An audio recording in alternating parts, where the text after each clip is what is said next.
mboka bomoko ya mboka mboka sengele zala malamu ya bato mingi wana Kongo kolia na pasi ya kelasi ya bana.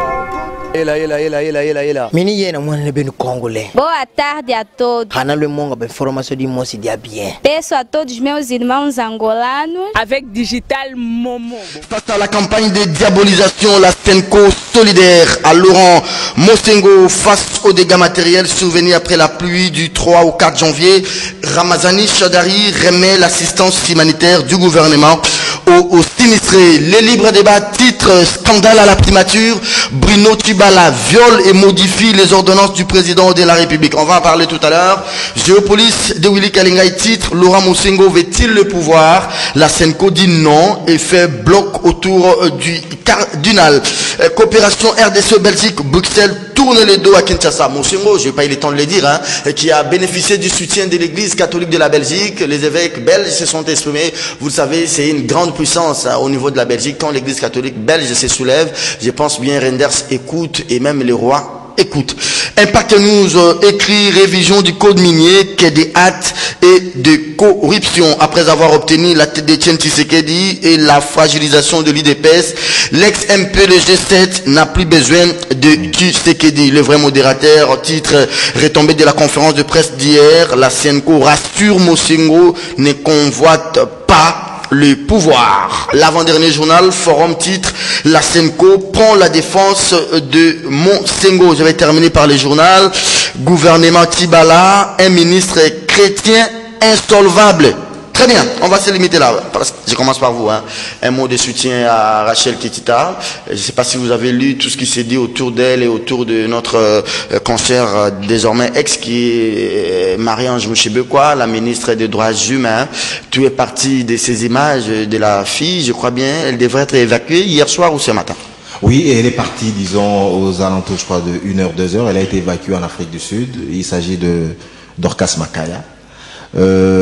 Cette histoire me désole, cette histoire me fait très mal. S'il n'y avait pas cette répression, on n'en serait pas là. Donc je ne fais pas, il ne faut pas d'abord que cette polémique n'occulte pas la vraie question. Voilà. Est-ce qu'en 2018, un Congolais peut-il attraper une balle dans le dos? Parce que la balle a traversé l'oreille pour sortir par la bouche. Ça veut dire qu'elle ne représentait aucun danger pour les forces entre guillemets de sécurité. On a dit que c'était un professionnalisme de l'armée et de la police. Si c'est ça le professionnalisme, mais ça c'est vrai que nous sommes dans la culture de la médiocrité et même peut-être le mot est faible. On nous a encore dit ici qu'il s'agissait d'une balle perdue. J'aimerais bien comprendre les balles perdues qui sifflent à une hauteur de 1m40, 1m60, c'est quel type de balles perdues?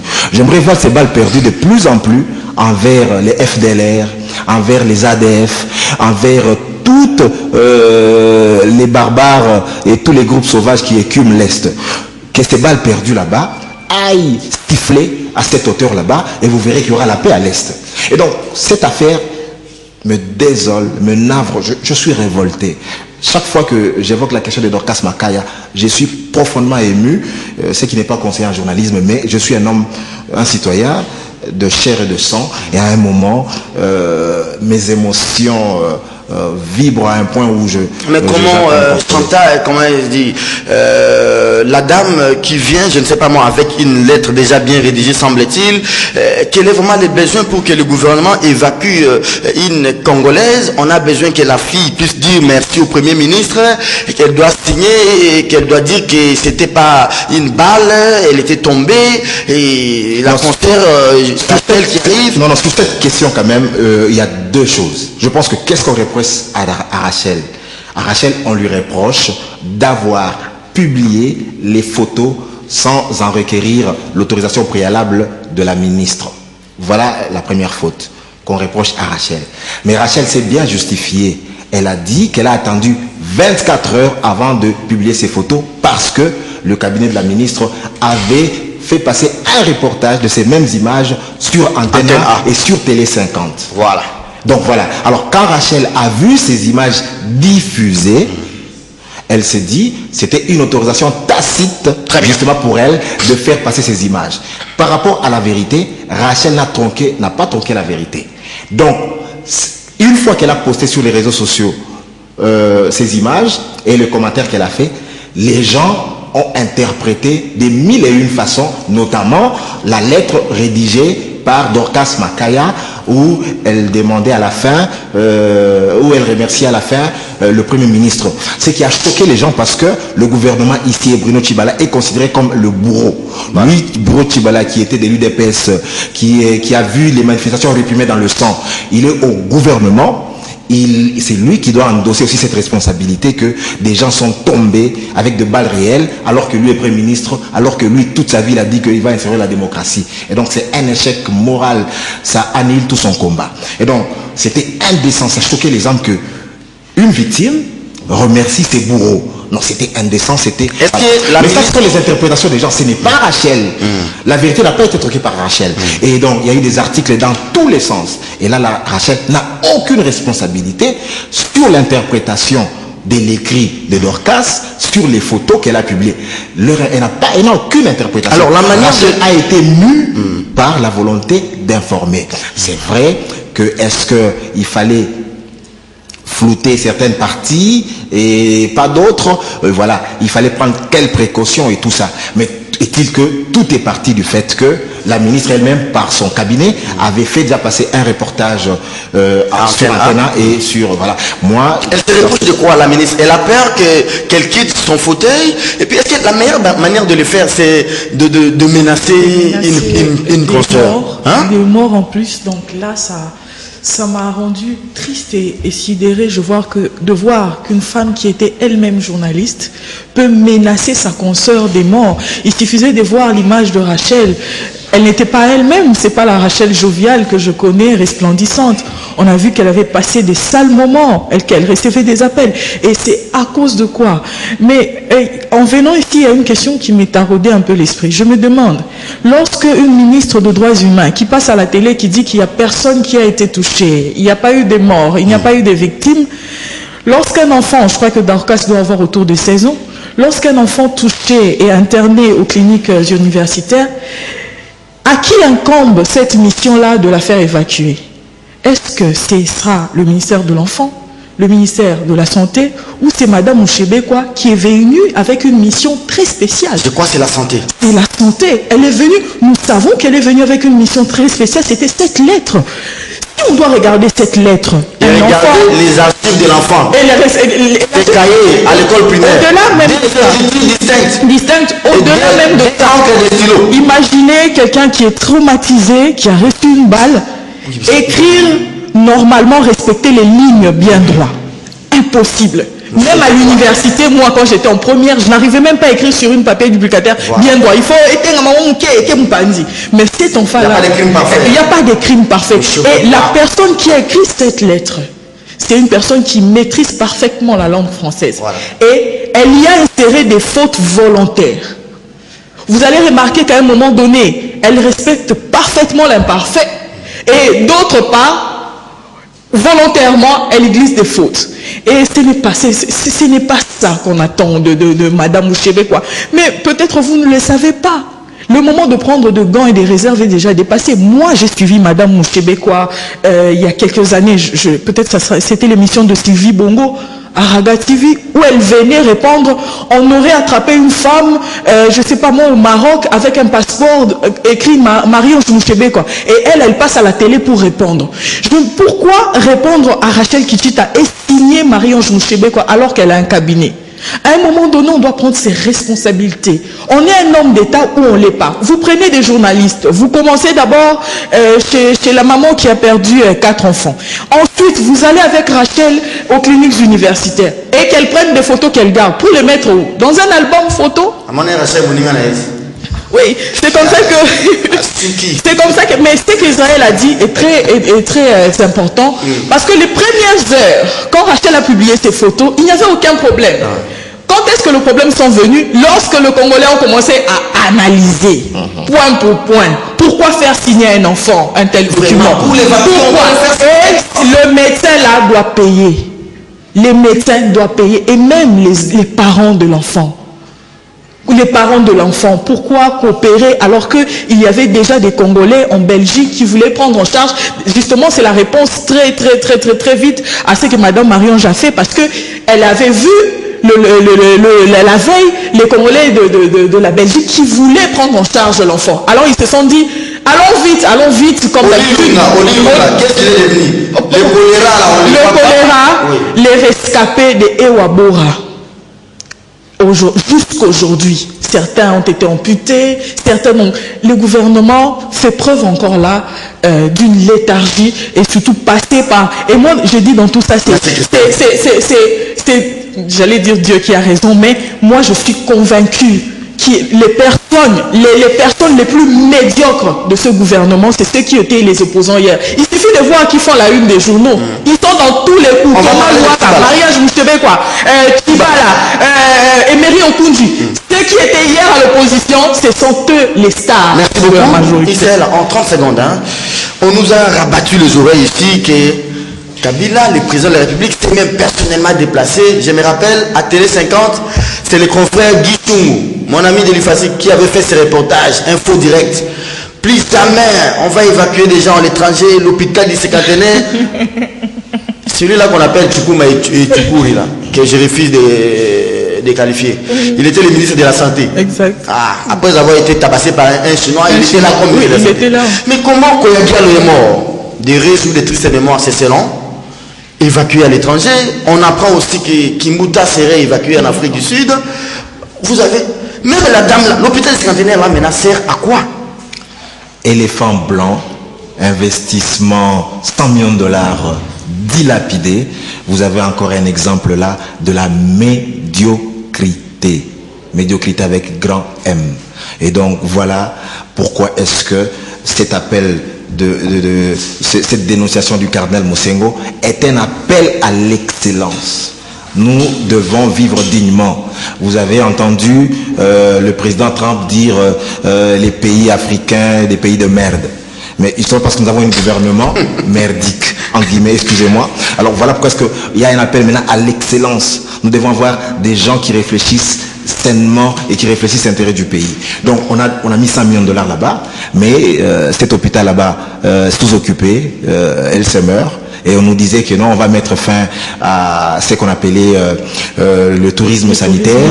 On va soigner ici. Atout nous avait dit même, voilà, c'est pour les autorités qui dépensent des centaines, des dizaines de millions de dollars pour se faire soigner à l'extérieur. Désormais, mais tout le monde se fait soigner à l'extérieur. Le vice-président de l'Assemblée nationale était parti en Belgique pour les yeux. Tout le monde. Tout le monde est allé à l'Europe pour le problème. Et ce sont ces gens qui s'appellent indépendants. Vous êtes après, comment dirais-je, après votre indépendance, vous n'êtes même pas en mesure de bâtir un système sanitaire. L'hôpital Dorcas, on ne peut pas la soigner ici. Elle doit être évacuée en Afrique du Sud ou en Belgique. Et donc voilà, ça montre que notre système éducatif, notre système sanitaire n'est pas bien pensé et c'est pas Oli Lunga qui va y remédier. On est dans un système de mauvaise gestion et ça ne va pas changer. Je vois encore tous les discours prononcés lors de l'inauguration de cet hôpital. Discours pompeux. Dit jamais vu. Mobutu a abandonné. On n'a plus d'hôpitaux. Cette fois-ci, plus de tourisme sanitaire. On n'ira plus de diètes. Mais moi je vous rajoute, la réalité nous rattrape aujourd'hui. Je vous rajoute aussi avec les discours en direct à la télévision de 2 avions que nous avons reçus, nous avons fait la fête. Où sont-ils aujourd'hui? Il n'y a qu'un seul avion. Il n'y a qu'un seul pour toute une république, comme la République démocratique du Congo avait un Tsikalara à Moko. Et on a fait la fête tout autour. C'était ça la politique festive. En réalité, on ne résout pas le problème du fond. et au-delà de ça, il y a les gens tout autour, des gens dont vous citez les noms, les gens comme les Atundu et tout, où ils savent réellement où est parti cet argent. Israël parle de 100 millions, mais j'aimerais que lui, en sa qualité de journaliste économique aussi, qu'il puisse nous renseigner, est-ce que c'est proportionnel? Est-ce qu'on peut mettre 100 millions de dollars dans un bâtiment qui était déjà construit? Ce qu'on a fait, c'était, on a arrangé, et déjà, on parlait de l'état marécageux du sol, de l'endroit de l'hôpital du Cinquantenaire, où il vivait des milliers de femmes et les militaires. Alors, voir un matin des gens normaux qui savent que de plus en plus la République démocratique de Congo, Kinshasa, grandit, investir autant de millions dans cet éléphant blanc-là, c'est du vol. C'est du vol pur et simple. Alors qu'à l'hôpital de Mamayemo, il n'y a pas de kit de dialyse. Je n'arrête pas de le dire. Il n'y a pas de couveuse. Kimbuta vient d'acheter. Hein, le kit de dialyse. Oui, acheté pour Mamayemo. Ok. Oui. Il vient d'installer les centres de dialyse il n'y a pas longtemps. Ok, merci. Je n'étais pas au courant. Oui. Merci et Et on félicite. Il n'a fait que son travail. Non, il a fait son travail. Il a fait son travail, mais il serait encore important qu'on puisse retrouver des kits de dialyse à Roi-Baudouin, par exemple, pour la Tchangou, et ailleurs, à Moamba, qu'on retrouve, et que la population ait accès aux soins. Vous savez, à l'hôpital de Kitambo aujourd'hui, pour recevoir une piqûre, il faut payer 100 francs. Merci beaucoup. Vous payez 100 francs. Et tant qu'on n'aurait pas résolu ce problème de la santé, c'est inadmissible de penser grand. Très bien. Merci beaucoup. Sans oublier le statut du personnel de... Les dentistes sont en grève, semble-t-il. Hein? Oui, le statut du personnel de l'hôpital du Cinquantenaire. Ils ont quel statut? C'était un statut... D'abord, c'est quel type de contrat? C'était une concession, on a concédé à une firme indienne, c'était qui bref, c'est un autre débat. Et puis c'est raconte au marché que tous les Indiens et les Indo-Pakistanais qui vont au marché, ils dorment désormais là. Ça c'est à vérifier. Semble-t-il, c'est à vérifier, ça fait désormais. Une autre médiocrité, c'est à la primature. Scandale à la primature. Bruno Tibala viole et modifie les ordonnances du président de la République, Israël Moutala. En tout cas, c'est les ministres d'État, Bongongo, qui écrit, c'est lui de l'enseignement professionnel, faire recours au Premier ministre, et le Premier ministre restitue au ministre de l'enseignement professionnel le secrétariat général en violation de l'ordonnance présidentielle. Je parlerai même d'un coup d'État constitutionnel, et tout cela avec le grand silence de Néhémie Moulania, qui est le directeur de cabinet du président de la République. Bon, le problème c'est que le gouvernement fonctionne sur base d'une ordonnance qui a été discutée en conseil de ministres. Il y a une ordonnance qui répartisse les compétences, les attributions, qui fait quoi, qui dépend de quoi. Il y a une ordonnance qui organise le travail de tous les ministres de tous les ministères. Et chaque ministère a ses attributions. C'est bien écrit dans l'ordonnance portant attribution et fonctionnement du gouvernement. Signé par le président de la République. Signé par le président, je crois en 2017. 2017. Oui. 2017, par là. Voilà. C'est cette ordonnance là-bas qui dit voilà mes prérogatives, voilà mes compétences, voilà les structures qui sont avec lesquelles je travaille. Alors ici, il y a un conflit de compétences entre le ministère de l'EPSP et le ministère de la recherche, l'enseignement professionnel et technique. L'enseignement professionnel et technique.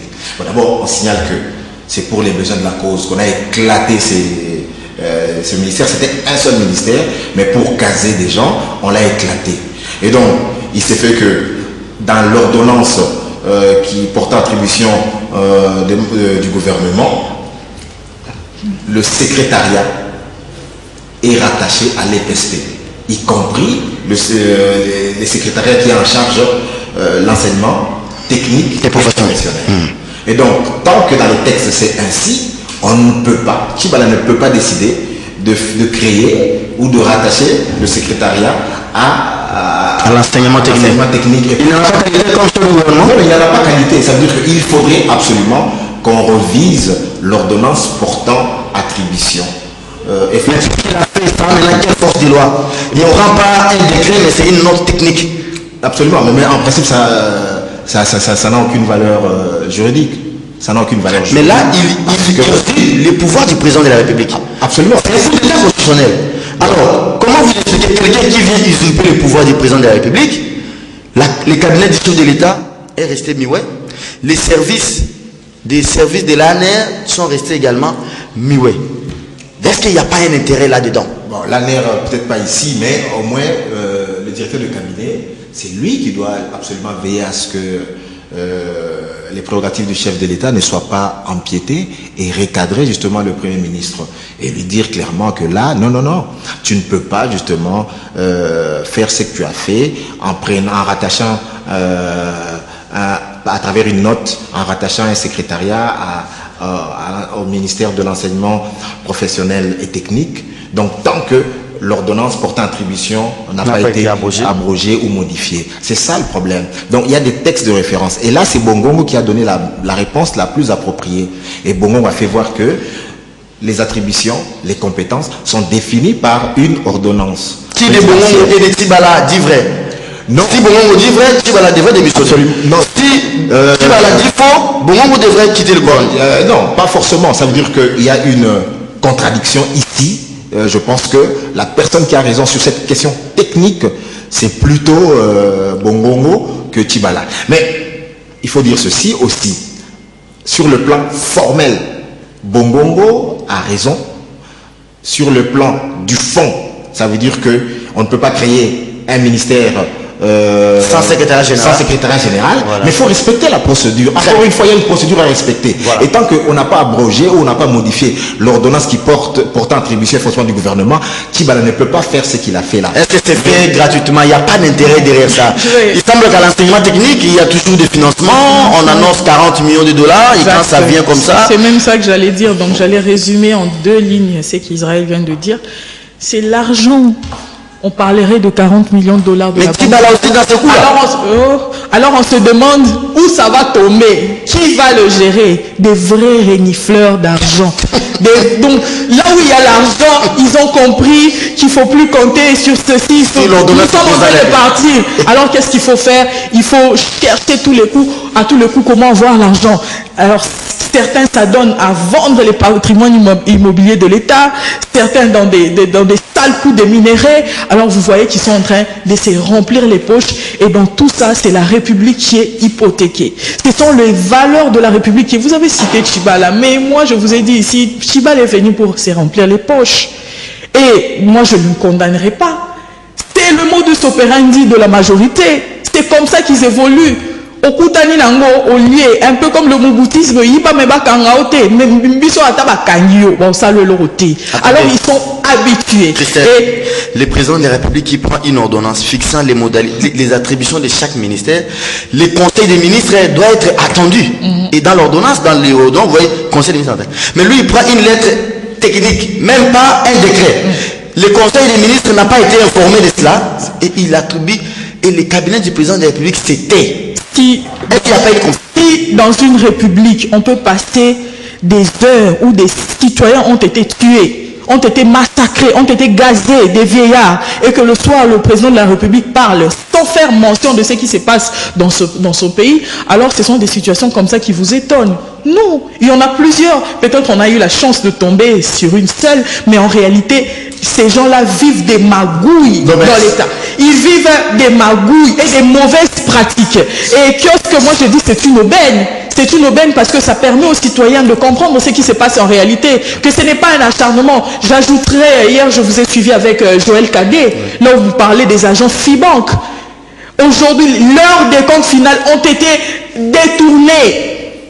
On ne sait même pas. La dernière lettre adressée au gouverneur de la Banque centrale de Gracias, jusqu'à aujourd'hui, aucune réponse. Depuis le mois de juin, les familles commencent à se perdre. Il y a ceux-là qui commencent à mourir à cause de leur argent. On peut commencer. On peut parler de cette question. Oui. Bon, à part FIBank, il faut se rappeler d'abord qu'on n'a pas encore soldé BIAC. On se souvient absolument, c'est terrible. Il faut penser à ces épargnants-là. Et donc, pour revenir à la question de cette ordonnance, mais écoutez, comment fonctionne la présidence? Est-ce que la présidence elle-même connaît ses attributions? C'est ça la grande question. Aujourd'hui, on parle de ce petit conflit entre l'EPSP et la recherche, l'enseignement technique et professionnel. Mais à la présidence, est-ce qu'on connaît ses prérogatives? Le chef de l'État est à Kalemi. Qu'est-ce qu'il est en train de faire? En train de circuler dans les quartiers de Kalemi, ma ville d'enfance, pour chercher où est-ce qu'on va construire le nouvel hôpital. Ce n'est pas une prérogative présidentielle. Ce n'est pas le rôle d'un chef de l'État de se promener dans le quartier du côté de la Lukunga, la rivière qui traverse Kalemi, parce qu'il y a le lac, il y a la rivière Lukunga, et tout ça. Ce n'est pas les prérogatives du chef de l'État de se promener dans le quartier avec le gouverneur. Oh non, on circule, voir où est-ce qu'on va mettre. Ce n'est pas ton rôle, monsieur le président de la République. Ce n'est pas ton rôle. Le rôle du président de la République, c'est de créer les conditions générales, pas d'aller dans une province, voir est-ce qu'on va créer le nouvel hôpital. Non, c'est une prérogative provinciale. Alors, au niveau du président de la République, on n'est pas au fait de ses propres prérogatives. Vous pensez que le gouvernement, il y aura des... Voilà. Deuxième chose, le président de la République va à Kalemi pour voir où est-ce qu'on va construire un petit stade de 10 000 places. Vous pensez vraiment que c'est ça le rôle d'un chef de l'État? Attendez, parlons des stades. Les stades des bandales là. Jusqu'aujourd'hui inachevé, vous avez pris les mots dans le rôle du président de la République. Alors qu'il a fait la ronde. Est-ce que c'est le rôle du chef de l'État? Oh non, je suis le reportage, ça passe en boucle sur RTNC, le chef de l'État est en itinérance. Merci beaucoup. Alors, il ne faut pas s'étonner qu'aujourd'hui, même au sein du gouvernement, il y a du méli-mélo, les gens ne comprennent pas leurs attributions, et voilà, c'est un vaudeville politique immonde. Les stades des bandales là. Moi, je joue au football avec mon ami Christian. Inachevé, alors qu'on a fait du boucan tout autour, le chef de l'État qui s'est promené pour voir les stades. Et c'est là même la qualité des chefs que je répète toujours ici. Là où j'ai étudié Mademoiselle Desmeyer, Françoise Desmeyer, paix à son âme, au lycée, elle nous disait, un chef, lorsqu'il envoie, doit toujours suivre jusqu'à la fin. Tu dois toujours t'enquérir de la situation. Lorsque vous donnez, c'est ce que nous on répond. Il a fait les déplacements des mandats, oui, le président de la République. Mais lorsque vous donnez les dos, ce qui se passe, c'est que... Mais le stade de Delvaux a été inauguré, le stade de Barumbu inauguré. Mais pourquoi celui de Bandal, ça traîne? Mais lorsque la personne sent une certaine... il est à l'aise, le constructeur est à l'aise. Antolongagné, le bourgmestre, ne le suit pas. On ne sait pas où passe l'argent, ça servit à quoi, combien on a déjà investi. Il est à l'aise dans ses attributions. Et bien, ce sont les résultats. Regardez les routes. On va parler cette solidarité de la conférence épiscopale. Vous allez commencer avec ces derniers thèmes de l'émission. Solidarité exprimée. Moussingo en avait vraiment besoin. Hein? Cette solidarité, parce qu'on a semblé, j'écris fort, hein, ça c'est une information à prendre dans les jours qui suivent. Vous allez voir des images qui sont en train d'être montées contre les évêques. Les évêques auraient distribué de l'argent aux gens. Il y a un média de la place qui va commencer, je crois, si pas aujourd'hui, ce soir, demain ou après-demain. On fait un montage sur les évêques. Alors tout est parti de cet appel de CalCC. J'ai même appris qu'il y a un mandat d'arrêt déjà délivré contre Ndaiwel. Un mandat d'arrêt délivré contre également la dame là, elle s'appelle comment, Léonie Kandolo. Il y a aussi un autre mandat contre le professeur Thierry Landou. On va suivre ça de près. Ça a été décidé dans une officine bien dit. Moussing, on va dire la messe, mais d'abord hier, il a obtenu le soutien de la Senco, comme pour dire que l'église n'était pas aussi divisée et que l'église ne peut pas être dédoublée comme les partis politiques les sont. Et il y a tout d'abord la cloche d'hier. Oui. Ça a retenti partout. Et moi, cette cloche, je dis toujours, c'est le réflexe conditionné de Pavlov. À chaque fois que ça retentit, ça nous rappelle que nous devons nous lever pour notre pays. Et ça a été bien trouvé par les prêtres. Mais au-delà de ça, moi, j'aimerais savoir, est-ce que quand des individus, membres de la majorité, des journalistes pro la majorité, passent à la télévision, à la RTNC, à Télé 50 pour insulter, j'ai pas dit critiquer, parce qu'on a le droit de critiquer, voilà, mais pas le droit d'insulter. Lorsqu'ils insultent le cardinal, le chef de l'État veut nous dire qu'il ne suit pas. Et comment expliquer au même moment les gens insultent la télévision, l'État ne voit pas exactement. Au même moment, on insulte le cardinal, au même moment, vous envoyez des émissaires pour aller négocier. Mais soyons cohérents. Antoine Gonda a été fatigué. Antoine Gonda, Mugalou, Madame Olive. Mais soyons cohérents. Moussingo, c'est un humain. Les évêques sont des humains. Ils ont des sentiments. Vous ne pouvez pas les insulter. Et puis, du jour au lendemain. Mais qui vous a dit que ces journalistes-là, qui, selon vous, insultent le cardinal, le font parce que Kabila les a envoyés ou bien c'est la majorité? Mais si on ne les a pas envoyés, à la limite, on les interdit. À la limite, on les interdit. Et un journaliste qui reçoit quelqu'un sous son plateau en train d'insulter quelqu'un, je ne sais pas c'est quelle déontologie, c'est quelle éthique. Je ne sais pas. Au moins que ça soit du fanatisme, au moins que ça soit autre chose, ou bien pour des... Alors, les évêques à Brazzaville... Après Brazzaville, ils iront en Angola voir le nouveau président. Ils feront peut-être à Addis Abeba ou soit aller voir Alpha Condé. Après avoir frappé, maintenant ils font la tournée. Ils font la tournée peut-être sur invitation. Vous savez, moi, au Congo-Brazza, Sassou, ce n'est pas un modèle. Sassou n'est pas un modèle. Savoir que les évêques sont là-bas, ça ne me rassure pas. Mais seulement parce que j'ai été formé par les catholiques, je connais comment les hommes réfléchissent. Je connais comment ils peuvent être intransigeants devant des situations. Et dans tout ça, c'est corollaire au fait. Sassou et les autres pays, nos voisins, la question qui se pose, comment se fait-il qu'au Congo-Brazza, le forcing s'est passé, au Burundi s'est passé, au Gabon, c'est passé, partout au Rwanda, c'est passé, mais au Congo, Kinshasa, qu'est-ce qui ne va pas? Mais ce n'est pas passé, mais on est hors mandat. On a tout tenté. Mais on dirige quand même. On a tout tenté, on dirige, mais par défi. Je vous ai dit, les gens règnent sans diriger, sans être aimés. On n'est pas des Nérons. Le président Kabila est devenu, qui me haïssent, oui, mais pourvu qu'ils me craignent. Ce n'est pas ça l'idéal dans une démocratie. Et des gens qui ont l'armée, qui ont la police, qui ont la banque centrale, qui ont plus de 50 chaînes de télévision, craignent que les évêques puissent manipuler les gens alors qu'ils n'ont qu'une seule télévision, à part leurs églises. Vous qui avez les institutions, vous avez la fonction publique, comment vous ne pouvez pas manipuler les gens? Comment l'église est devenue aussi comme une partie intégrante de la vie politique? C'est maintenant Mosengo qui devient comme les remplaçants de Fachi ou de Bemba, là où on voit plus l'opposition avec la dernière lettre du G7.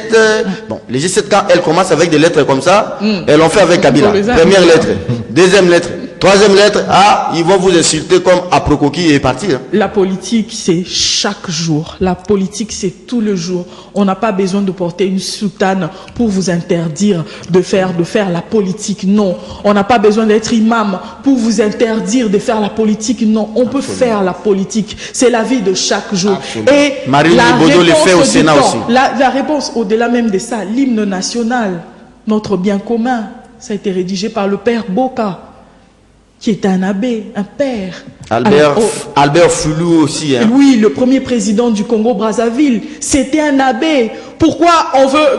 Desmond Tutu, les exemples sont légion. Mosengo lui-même, à la conférence nationale. Il n'y a qu'ici où on veut apporter une autre explication à la réalité. Il n'y a qu'une seule réalité. Alors les évêques demandent quoi en fait? Le retour à l'arrangement particulier? Une phrase. Ah oui. Devant cette réalité de tyrannie et de l'oppression, tout le monde doit se lever, que ce soit des musiciens, de comédiens, des élèves, des étudiants, à tous les niveaux. Il doit y avoir J'aime le professeur Ndaiwel, lorsque le professeur Ndaiwel il y a un comédien qui a dit qu'on n'a pas besoin de marche ici. Bon, je ne le cite pas, c'est un ami à moi. Oh, faut laisser ces gens-là. Et puis c'est où? C'est à la RTNC quand même. Il a été hypnotisé, on ne sait pas, là-bas tout le monde est hypnotisé. Le professeur Ndaiwel dit ceci: pour la même raison qu'on nous tuait lorsque le monde avait besoin du caoutchouc, c'est pour la même raison qu'on nous tue lorsque le monde a besoin du coltan. Et avec le renouvellement climatique, le monde aura besoin de l'eau et on viendra nous tuer pour notre eau, on viendra nous tuer pour nos arbres. Si on n'est pas fort, on risquera de perdre ce pays. La messe, tout à l'heure, on sent un activisme fort de l'église catholique. Mosengo va dire la messe tout à l'heure à la cathédrale Notre-Dame, je crois bien après la messe. Moi, je dois y aller également, comme laïc. Oui, comme laïc, et recevoir la bénédiction. Est-ce qu'il faudrait pas craindre qu'un jour les églises soient considérées comme des sanctuaires de la formation des terroristes? Et on dit c'est là où on forme les terroristes, c'est vraiment les fondamentalismes comme les djihadistes les font. À l'église. Mais déjà, on commence à rassembler des gens pour manifester là-bas. C'est ridicule que les accusations de terrorisme que j'entends de la bouche du gouvernement, c'est ridicule. Oh, Mosengo aurait insulté. C'est ridicule, c'est ridicule. Mouzé Laurent Désiré Kabila lui-même, qu'est-ce qu'il avait dit? L'AFDEL est un conglomérat d'aventuriers et d'opportunistes. Avait-il insulté? Ce sont il a qualifié. C'est un problème de français aussi, hein? Absolument. Donc ça dépend de là où on a étudié. Moi la question voilà, Mosengo en utilisant le mot médiocre n'a insulté personne, n'était pas dans le caniveau. Au contraire, il a volé haut, il a donné une qualification. Comme l'a dit si bien Christelle, il ne faut pas mystifier la politique. La politique n'est rien d'autre que la gestion de la cité. La politique n'est rien d'autre que comment faire en sorte que les millions de Congolais aient accès à des soins de santé. Les vouloir vivre comment faire en sorte que les gens ne meurent pas par inondation. Comment faire en sorte que les Congolais, dans leur ensemble, mangent à leur faim. Comment faire en sorte que les jeunes Congolais ne soient pas désespérés, mais qu'ils aient accès à l'éducation et que cette éducation débouche sur une qualification qui leur donne un emploi. C'est ça la politique. Comment faire en sorte que les gens ne soient pas tués à Béni. C'est ça la politique. Mais qui réclament les évêques Israël. Ça, il faudrait que chaque citoyen, évêque ou pas, ait un regard critique, donne son opinion, et tout ça, critique tout ça. Parce que... On veut le retour à l'arrangement particulier, qu'on signe cet arrangement sous les auspices des évêques. Ils ont dit clairement ce qu'ils voulaient, c'est l'application effective, intégrale, et de, je les cite, et de bonne foi. Mais il y a des laïcs aussi dans ce gouvernement. Lissanga Bunganga, c'est un laïc. Chibala lui-même, c'est un laïc. Est-ce que c'est pas une guerre entre les laïcs? Il y a des laïcs pro-accord dit des Saint-Sylvestre du côté de Bruno Chibala, lui-même, et aussi des laïcs anti-accord du côté de Ndaïwel et tous les autres. Non, mais soyons sérieux cette question. Par rapport... D'accord, passons à la question du gouvernement. Voilà. Admettons que, sur ce point-là, admettons que la majorité présidentielle est respectée. Il a nommé un premier ministre issu, entre guillemets, du rassemblement. Maintenant, il faut libéraliser l'espace politique. Admettons aussi que le CNSA est une institution qui marche très bien. D'accord. Qui est un exposant. Très bien, d'accord. Là, de ce côté-là, il n'y a aucun problème. Ok. Admettons. Mais allons maintenant sur les volets. Décrispation. Décrispation. A-t-on décrispé la situation politique? Non. Libération des médias. Est-ce qu'on a libéré les médias? Est-ce que l'accès, par exemple, aux médias publics est équitable? Non. Est-ce qu'on peut manifester librement? Non. Est-ce que... Parce que nous sommes dans une année, on a dit, c'est une transition préélectorale qui précède les élections. Ça veut dire que les gens doivent parler librement, ils doivent se réunir librement. Regardez ce qu'on fait. Avoir le contrôle du processus électoral. Regardez le dispositif sécuritaire qu'il y a, par exemple, autour des opposants. Kyungu, au Katanga, les Mwando et tout ça, Fachi ici, Kabound et tout ça. Chaque fois qu'on les arrête systématiquement, pour ceux qui n'ont pas les immunités, c'est pour les tabasser copieusement. Kabound a été tabassé comme un malpropre et tout ça. Vous savez, c'est la haine, et quand on le tabasse, on l'insulte et tout ça. Donc, on n'a pas décrispé. Regardez tous les gens qu'on a arrêtés dans le cadre du procès Moïse Katumbi à fermer. Les jeunes gens là. Ils sont là, ils sont prisonniers. Tous les médias qu'on a fermés au Katanga, est-ce qu'on les a ouverts? Soyons sérieux. Les médias qui avaient été fermés ici, comme CNews, voilà, on n'est pas sérieux. On n'a pas encore décrispé la situation politique. Et ça, c'est clair. Mais est-ce que Tchibala lui-même, il en fait les bilans? Les exilés. Est-ce que toutes les personnes qui veulent rentrer peuvent revenir dans ce pays? Mboussa Nyamwisi, Moïse Katumbi et tout ça. Voilà. C'est des choses claires, c'est des choses palpables. Donc si on avance sur ce dossier là-bas, et vous verrez comment décrisper. Parce qu'on veut une compétition électorale saine. Il ne faudrait pas que... Égale, hein? Absolument, saine et égale, absolument. Et donc, on décrispe que la compétition qui va bientôt commencer soit inclusive, soit crédible. On ne veut pas des élections qui ne soient pas crédibles. Et pour que les élections soient crédibles, il faut que toutes les personnes qui aspirent à la magistrature suprême puissent y concourir. Et donc, l'Église catholique a le devoir moral, ils l'ont dit, de donner une opinion. Est-ce que quelque part, elle ne se sent pas échouée, elle ne se sent pas, je n'allais pas dire les termes baisés, c'est pas trop, c'est indécent, elle ne se sent pas roulée et elle veut aujourd'hui se racheter parce qu'elle a quelque part contribué au désamorcement de la bombe du 31 décembre 2016. Je m'en voudrais ici de ne pas évoquer le drame que vivent les jeunes de la lucha. Les étudiants aussi de l'ISTA, de l'UNIKIM qui ont été renvoyés de l'université. Je m'en voudrais de ne pas évoquer le cas de Carbone Béni. Je m'en voudrais de ne pas évoquer les 11 militants de Lucha à Kananga et tout ça. Je m'en voudrais. Écoutez, Joseph Kabila a pris le pouvoir à 29 ans. Il est jeune. Mais regardez un peu comment est-ce que le régime est en train de traiter cette jeunesse. Enfin, donc c'est terrible. Donc moi aujourd'hui, est-ce que c'est ça la décrispation? Elle est palpable. Et ce ne sont pas mettre des jeunes gens en prison comme on le fait, les mettre dans le cachot. Regardez, vous dites que nous sommes dans un état de droit. Qui peut me dire où? Carbone Béni est où? À l'ANER, il est à l'ANER ou bien il est devant son juge naturel? Il n'est pas devant son juge naturel. Il paraîtrait. L'ANER, c'est un tribunal. Voilà, il paraîtrait. On n'est pas sûr. Où se trouve Gécoco, on ne sait pas. C'est ça l'état de droit. C'est ça le serment qu'on a pris. Où se trouve Gécoco? Je veux bien qu'on lui reproche, mais qu'on le présente devant son juge. Qu'il soit jugé, qu'il est condamné. Et tout ça. Et emprisonné peut-être. Donc, toutes ces questions, je ne vous pas la question de Wit Moulongo, la question de... Celui-là, on parle de moins en moins de lui. Hein. Diongo, toutes ces personnes, de Diomi, il y a toutes ces questions. Évacuons ces questions. Les anciens militaires du MLC Absolument. Qui ont souscrit à l'amnistie, qui étaient éligibles à l'amnistie. Évacuons toutes ces questions. Réconcilions-nous, allons aux élections dans la paix. Il faut pacifier les esprits.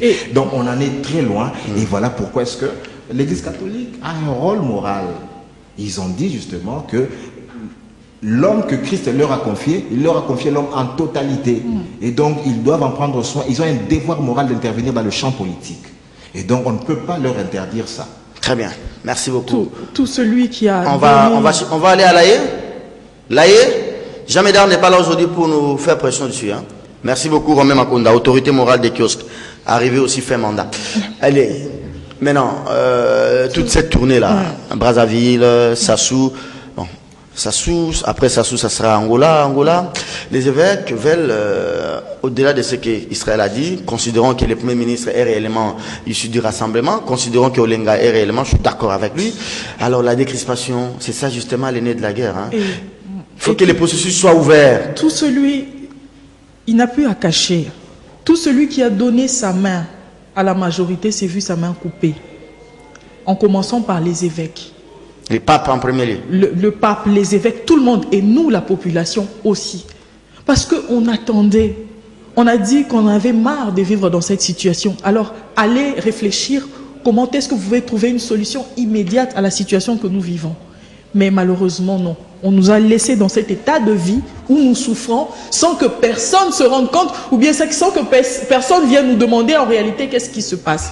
Et en commençant par le chef de l'État lui-même. Le visionnaire nous a laissés. Et quand le cardinal parle encore de la décrispation, quand il parle encore des prisonniers politiques, moi je pense qu'il est encore gentil. Le cardinal est gentil. J'ai eu à lire les écrits de Maloula. Je vous dis que le cardinal est gentil par rapport à ce que Maloula disait à Mobutu.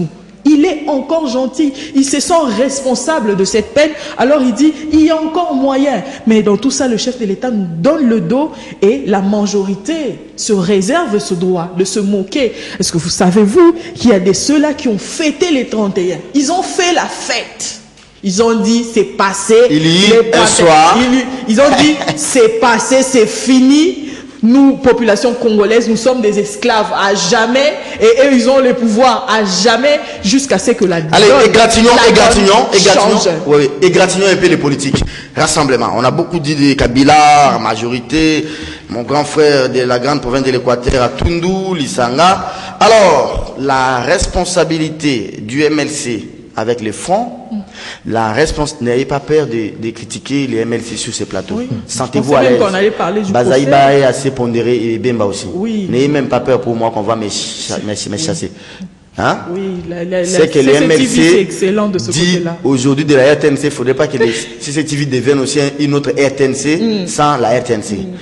La responsabilité du MLC, la responsabilité du G7, du front en général et du rassemblement.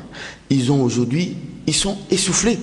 Donc ils n'ont qu'à se cacher derrière l'église parce qu'ils ont tenté. Félix a appelé les 19. Il dit, j'étais à la maison, on n'est pas venu me chercher. Que devient maintenant l'opposition? Kabila est plus fort que tous ces gens-là.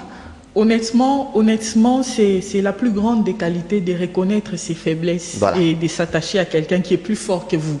Ça, ce n'est pas mauvais. Lorsque je suis limité, je peux m'attacher à Serge Kabongo pour qu'il m'en rajoute quelque chose. Oui. Et l'Église, elle est là pour tout le monde.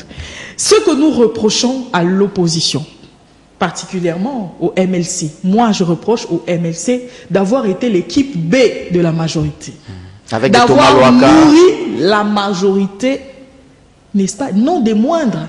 Non des moindres, les gens comme Thomas Louaka, des gens comme Germain Kambinga, Egouaké aujourd'hui qui danse même. Il voulait voyager, il a été reconduit à l'aéroport. Nous allons tous rester là. Nous sommes sur Photozala, Bangé, Zamakasi, tout le monde. Nous tous, nous devons rester ici. Nous devons construire ce Congo de la même façon qu'on l'a détruit. Donc, le MLC a été l'équipe B. Boussa, Jean-Lucien Boussa. Jean-Lucien Boussa, voilà. Voilà désormais. J'ai suivi le devoir de mémoire de Peter Tiani, de Jean-Lucien Boussa. Méconnaissable. Méconnaissable. Comment est-ce que une personne censée avoir étudié, maîtrisant la langue française, intelligible, peut se rabaisser jusqu'à ce niveau? Combien reçoivent-ils là-bas? Et je vous ai dit au début de l'émission, le régime du président Kabila s'est nourri de l'égocentrisme, de la fidélité, de la cupidité, de l'amour du pouvoir des opposants. Il pouvait pas José Makila. Voilà, la liste est longue. Okay. Voilà, donc ça c'est les gens MLC. détaillent le MLC. L'UNC, on va chuter par l'IDPS. L'UNC. Et comment ils peuvent faire comment ils peuvent faire pour prendre du poids de la bête? Il faut aussi proposer. Exactement. On commence, on se poursuit avec UNC. Ils n'ont plus de crédibilité dans l'opinion. Kamere n'a plus de crédibilité. Ça, c'est vrai. Kamere est intelligent, oui, mais Kamere a fait beaucoup de fautes. Des faux pas. Des faux pas. En politique. Il en a fait. Ça s'est payé cash. Il en a fait, ça s'est payé cash. Aujourd'hui, Kamere sera incapable de remplir même l'IMCA. Oh. Oui, je le dis. Sans faire appel à la mobilisation, venez 1000 francs, 2000 francs. Le Kamere que moi je connaissais, qui pouvait remplir le stade du 20 mai, aujourd'hui, il est incapable. Il en est conscient. Hein? La politique de la transhumance, ça trahit Kamere. On ne peut pas mettre d'un côté la science et de l'autre côté l'amour de l'argent et l'orgueil. C'est ça le faux pas des Kamere. Même aujourd'hui, il y a des sous-tensions entre lui et Fayoulou. Mais Fayoulou, peut-être, il est un peu aussi trop exigeant, mais il a raison. Il a raison. Quelqu'un qui vous a trahi hier, il peut aussi vous trahir aujourd'hui. Il peut encore le faire. On n'a pas totalement confiance en les Kamere. rassemblements maintenant, l'UDPS, qui donne déjà 2 enfants à la primature. Oui. Sam Badi Banga et des enfants. Ça crée maintenant l'inimitié dans l'opinion et les gens ne croient plus en cette opposition. Moi j'ai toujours dit la force de l'UDPS, c'est les combattants. L'UDPS, ce n'est pas les individus, les Sami Badi Banga, la Bruno Chibala. Parce qu'on le dit toujours, les partis en Afrique meurent toujours après la mort de leur leader. Mais Tshisekedi est mort, mais l'UDPS survit. Elle survit pourquoi? Parce que les combattants sont là. Ces jeunes gens qui sont nourris d'espoir. Ils n'ont pas été dans la rue le 19, hein? Si. Le 19? Ils sont toujours là. Ils sont toujours là. En tout cas, ils sont toujours là. Et de ce côté-là, ils sont toujours là. Je ne connais pas trop ce qui se passe là-bas, mais je pense qu'ils sont toujours là. Quelle est l'opposition qui peut maintenant créer les rapports de force avec les régimes, attendez, sans l'intermédiaire de la SENCO? Parce que maintenant, les rapports de force, c'est la SENCO qui les détient. Comment l'opposition peut aujourd'hui créer les rapports de force sans la rue? Parce que la rue ne plaît avec cette opposition. Au grand mot, des grands remèdes. Terminé par là. Des grands remèdes. Oui. L'opposition a un allié de taille. Une alliée de taille, c'est la population. On ne peut plus laisser la population. Parce qu'elle a décidé de prendre le devant du combat, de la lutte. Et avec les prêtres, qui eux, vont aussi pour des résolutions politiques, mais en même temps économiques et sociales. Mais cette même population qui est l'allié de l'opposition a compris que si certains des opposants arrivent au gouvernement, il faut pire. Mais oui, c'est ce que je dis, c'est exactement la démotivation. Non, ce n'est pas la démotivation. Regardez Jean-Lucien Boussa quand il parle maintenant. Oui, mais c'est sa vie. Il engage sa famille, sa vie, sa carrière politique, c'est fini pour lui. Mais la population, les jeunes gens, Israël a parlé des carbones bénis, ces jeunes gens de la Loucha qui suscitent l'espoir dans les chefs de la jeunesse congolaise. Merci. Mais moi, je regarde pas Jean-Lucien Boussa. Vous avez épuisé votre temps. On antenne. parle pas du procès Bemba. Procès Bemba, je crois bien l'AE va pouvoir prendre les relais, comme on dit toujours à la RTNC. Régie, je vous renvoie l'antenne. Israël Moutala.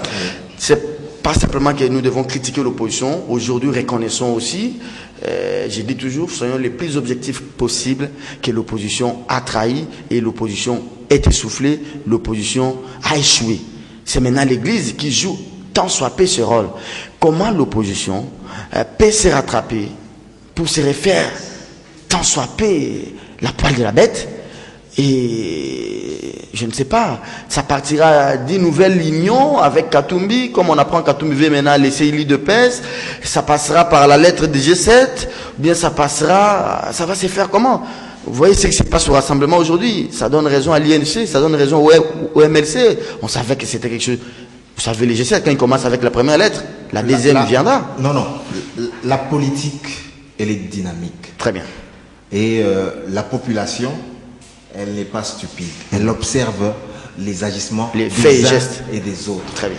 Ça veut dire qu'aujourd'hui, elle a été déçue parce qu'elle a vu certaines grosses gueules de l'opposition qui sont entrées au gouvernement totalement métamorphosés. Ils sont devenus plus royalistes que le roi. Ils sont devenus plus kabylistes. Mais Kapika est là. Kapika ne parle pas. Absolument. Il n'est pas moins... il dépasse que tu vas là. Absolument. Bon, il parle de temps en temps. Il a de la valeur malgré que... Il parle de temps en temps aussi. Mais c'est ce que je voulais dire par rapport à ça. Les gens n'ont pas apprécié le fait que certains opposants... C'est triste. Aujourd'hui, quelle est l'intonation qu'on a sentie en termes d'inflexion de la politique qu'ont apporté? Quelle est la plus-value de ces opposants à la gouvernance de Kabila? Dilués. Ils sont tous dilués. Ils sont tous dilués parce qu'on les... Peut-être leur porte-monnaie a gonflé. Absolument, mais voilà. Mais c'est ça le problème. La grandeur d'un homme, ce n'est pas se remplir les poches. Parce que pour bien se remplir les poches, il faut aller dans le monde privé. Il faut faire du commerce. Il faut avoir un génie. Chez nous, la politique, c'est le commerce. Ici, les gens, voilà, à Mopa, à Zariche, à Boss, avec l'argent public. Il a volé dans la caisse de l'État les marchés publics, vous voyez, Kokonyangi, avec cette affaire de l'UAC et tout. Et puis il est riche. Vous voyez tout ce qu'ils ont fait avec Sokopao et tout ça. Et tout. Aujourd'hui, c'est Thomas Louaka, voilà, à la gare centrale. L'affaire de Thomas Louaka à la gare centrale. Mais c'est ça le problème. Ça doit être un projet porté par l'ONATRA. Il faut que Moukoko, dans un projet global de modernisation de l'ONATRA, inscrit ça. Il ne faut pas que ce soit quelque chose du gouvernement qui lui tombe dessus. Non, on n'est pas sérieux. C'est dont on a besoin d'abord de moderniser. Ce ne sont pas des immeubles. Parce que ils ont l'immeuble qui est ici, l'immeuble sur le boulevard, à côté de l'ex-ambassade de Belgique. Il n'y a pas d'ascenseur, c'était des galeries présidentielles. Oui, c'est des immeubles insalubres, mais c'était des immeubles bien. Mais est-ce qu'on a tout ça? C'est des escalators à l'époque. Il y avait des escalators, il y avait tout ça. Mais vous voyez, c'est que ça. Enfin, ce qui est important ici, c'est faire quoi? C'est de moderniser d'abord le rail, de moderniser les locomotives. Nous mettre les TGV. Absolument. De moderniser la gouvernance. N'est pas nommé au conseil d'administration ou à la direction générale qui peut emporter 7 millions de dollars et puis on ferme les yeux, Kabang Enomi n'a pas vu. Et donc, non, c'est pas ça. On a besoin de moderniser la gestion. Et pas nous amener des immeubles avec des... Voilà, voilà, c'est pas sérieux. Alors, je disais pour revenir à tout ça, quelle est la plus-value des opposants au gouvernement? Il n'y en a pas. En termes de liberté d'expression, en termes de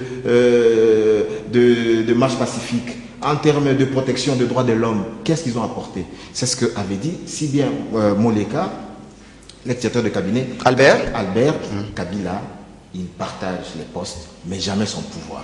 Et donc, ici, pour que l'opposition puisse gagner du poil de la bête, c'est quoi? C'est renoncer à ces postes. Dites-nous, mais ils ont beaucoup d'enfants, beaucoup de femmes, beaucoup d'intérêts. Ils vont faire comment? Piaka.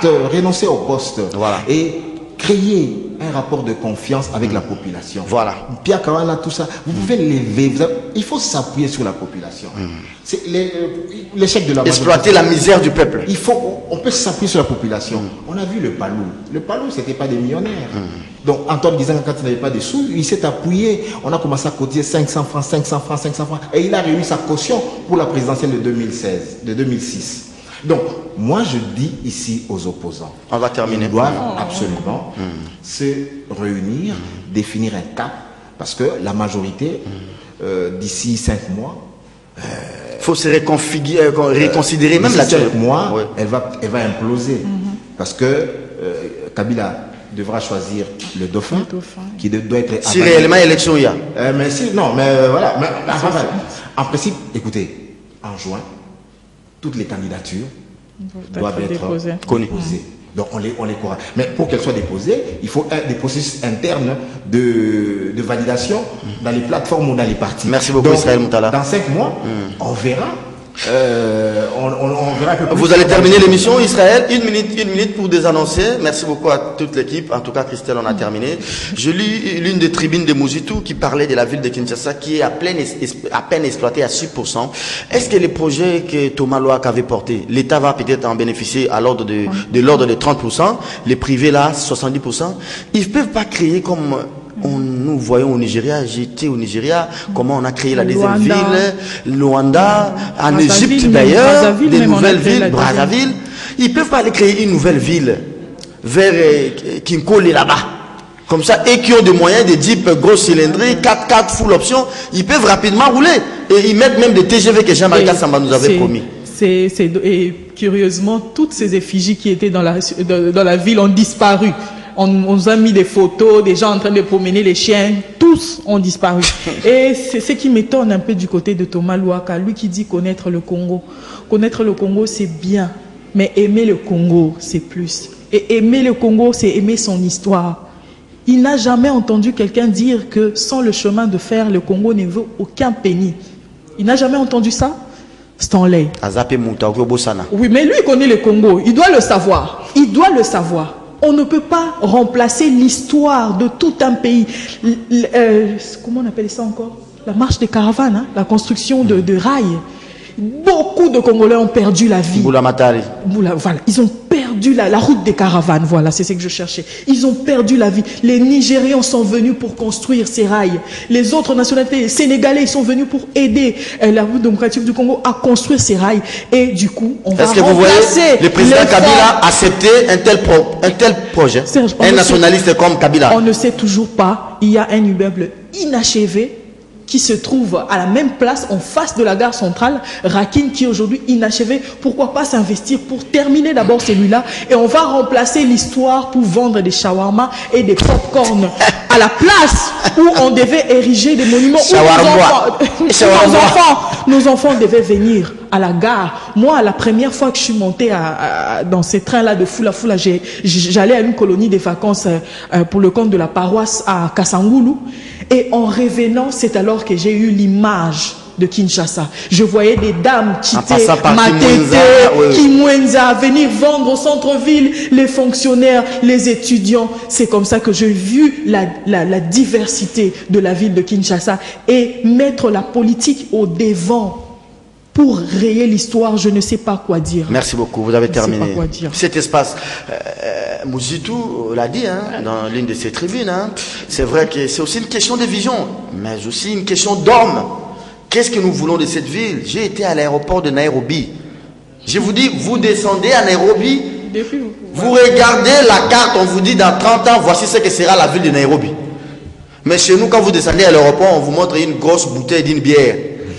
On dit Kinshasa Mboka ya Masanga. On est où là? On ne peut pas aller construire ces immeubles à Kinkole, une nouvelle ville. Le général Olenga, qu'on l'aime ou on l'aime pas, il a créé Safari Beach. Nous y allons chaque week-end. Nous désengorgeons un peu la Gombe. Serge, le problème, c'est une question de hommes qu'il faut à la place qu'il faut. Donc l'aménagement de la ville doit être pensé. Mouzito a fait une tribune intéressante là-dessus. Mais c'est à l'État. L'État, il doit inciter. Nous avons Kinshasa dans sa forme actuelle qui est surpeuplée d'un côté et qui est sous-peuplée d'un autre côté. Si l'État fait quoi? Le jour où l'État lotit à côté, à l'est là-bas, il met la SNEL, la régie des eaux, de l'eau, il met du courant, il met justement des infrastructures, c'est-à-dire un centre récréatif, école, centre hospitalier, des universités et tout ça. Oui. Dès qu'il aménage de quartier avec un projet urbanistique bien élaboré, et vous verrez, parce que les gens veulent, quand vous suivez les enquêtes, par exemple dans le DSRP, une des premières préoccupations des Congolais, c'est aussi quoi? Le cadre de vie. Donc nous avons à peu près 700 têtes d'érosion qui déciment les quartiers, qui insécurisent les familles à Mongafou, à Ipen, à Ngaliema, partout. Et voilà. Ils sont dans l'insécurité. Si l'État avait des politiques d'aménagement, de lotissement, vous verrez qu'on aurait une ville intelligente. On a une ville stupide, inintelligente, qui se liquéfie. Et donc parce que les gens n'ont pas fait leur travail. J'ai vu d'autres personnes se moquer de l'aide, de la suspension de l'aide bilatérale belge, à peu près pour 30 millions de dollars. Voilà. Mais 30 millions de dollars... Ils ont raison. Parce qu'il y a des Congolais qui détournent l'argent du Congo depuis 30 millions. 30 millions de dollars. Oui. Mais le problème, c'est que 30 millions de dollars, c'est tout ce que la ville de Kinshasa a mobilisé en 2017. En ressources propres. Parce que le budget de la ville de Kinshasa, c'est à peu près, sur papier, 400 millions de dollars. Sur les 400 millions de dollars, 300 millions rétrocession du gouvernement, 100 millions de dollars ressources propres de la ville. Mais sur cette enveloppe, la ville n'a atteint que 30 millions de dollars. Alors, c'est voilà. Vous vous imaginez un peu 12 millions, merci beaucoup, 30 millions de dollars, mais c'est ça que la Belgique a dit non, je suspends. Alors c'est important, c'est pour voir que c'est un volume important en termes d'aide parce que c'est ce qui mobilise la ville de Kinshasa avec ses 12 millions ou 14 millions d'habitants. Et la ville de Kinshasa n'est pas n'importe quelle ville. Elle fait partie des villes qui contribuent. Mais après les Katanga, c'est la ville de Kinshasa. À l'échelle nationale maintenant, posez la question. On a 26 provinces. Voilà. Donc si en termes de ressources propres, la ville, province de Kinshasa, la ville qui est la deuxième ville du pays, mobilise 30 millions de dollars en ressources propres. Les Sidoubangi, les Noroubangi, pardon. Noroubangi, je sais pas moi, c'est 5 000 dollars. C'est la mort à petit feu de l'ONATRA après avoir presque dilapidé le port de Matadi. L'ONATRA n'a pas de mines et de carrières, c'est son patrimoine. Et maintenant, c'est la gare. C'est l'ONATRA qui se meurt. Et ces agents qui veulent se lever aujourd'hui, il faut qu'ils s'élèvent. Merci beaucoup, madame, monsieur. L'émission est terminée. On n'aura pas les relais, on n'aura pas la CPI. Jameda, je ne sais pas qu'est-ce qu'il est devenu avec tous ces invités et la direction des informations. Kiosque d'aujourd'hui est terminé. Le rendez-vous, ça sera le lundi avec Oupa, les classicos, avec Oupa, moi. 9h30, hein, donc nous revenons à la date, à l'heure prévue, 9h30. Merci à Christelle Bonga. Christelle, je vous recommande la chanson Caligula. Il faut aller suivre ça, c'est important. Vous allez aimer, vous allez m'appeler, me dire, mon cher frère, je vous dis, Caligula, extraordinaire à vous, cher Israël Moutala. Je vous recommande plutôt d'aller lire l'ouvrage Les petits bobons de la sagesse. Merci beaucoup à vous.